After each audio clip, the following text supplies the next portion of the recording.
alguns tipos, se você na sua jornada toda na psicologia, se você percebe que esses quadros eles se apresentam com uma maior frequência ultimamente.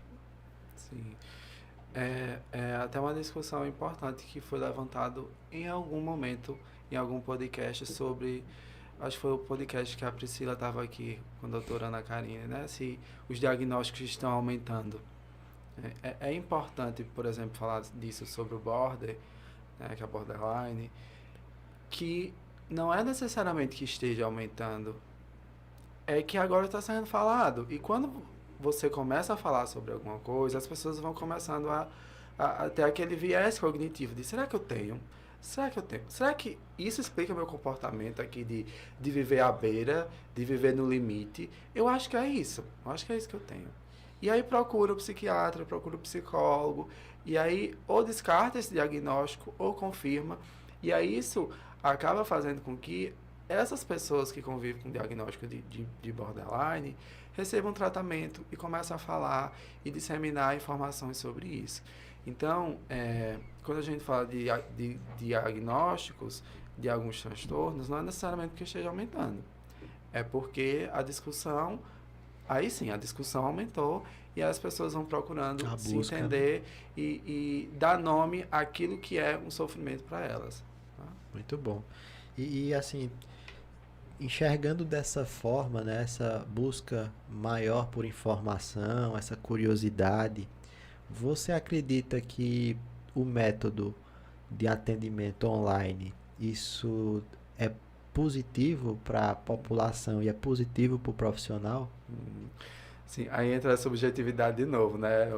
Trazendo ela de novo. Depende muito do paciente. Para mim, super funciona.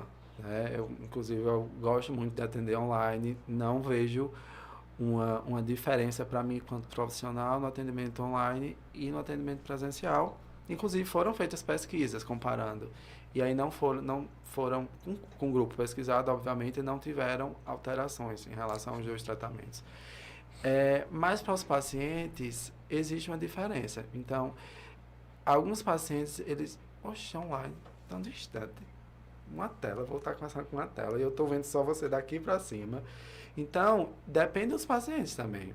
Então, tem pacientes que preferem o presencial porque percebem uma proximidade maior, e vai até o consultório, pega na mão do psicólogo e senta. E tem o sigilo também. Né? É importante falar nisso, porque às vezes os pacientes não se adequam ao atendimento online pela falta de sigilo. Então, eu estou aqui no meu quarto falando com o meu psicólogo, fazendo a minha terapia e tem minha mãe aqui no outro cômodo, que está ouvindo tudo. Então, são vários fatores que acabam interferindo, mas é, de, uma, de resultado mesmo, não interfere. A depender do paciente, a depender das características dele. Então, vai depender muito dele. Até eu vi um estudo que mostrava que muitas profissões, né, de 2020 para cá foram para o online, né, para o home office e já estavam retornando. Só que a psicologia não, né, ela manteve um aumento do acompanhamento online. E isso é bom, né, porque faz com que profissionais com muita capacidade gerem acesso a pessoas que moram em locais mais distantes, que muitas vezes seriam quase que impossível de ter acesso, eles passam a ter acesso. Então, isso é muito vantajoso para as psicoterapias. Eu acredito que é um caminho de ida sem volta, né? A gente vai continuar progredindo nesse caminho. É muito importante isso, porque quando eu estava na faculdade, eu ouvi assim, a psicologia é a profissão do futuro. E agora formado, o futuro já chegou, Sim. né? A gente já está no futuro. O atendimento online é um recorte disso. Existe uma psicologia antes da pandemia e existe uma psicologia depois da pandemia. O nosso conselho, o Conselho Federal de Psicologia, ele limitava o atendimento online antes da pandemia a alguns casos específicos. Então a pessoa viajou, vai para algum lugar, tem algumas demandas que não pode Sim. atender. Depois da pandemia, isso foi liberado, então eu posso atender qualquer demanda no atendimento online. É muito legal no atendimento online, você falou de alcançar outras pessoas, a questão dos sotaques.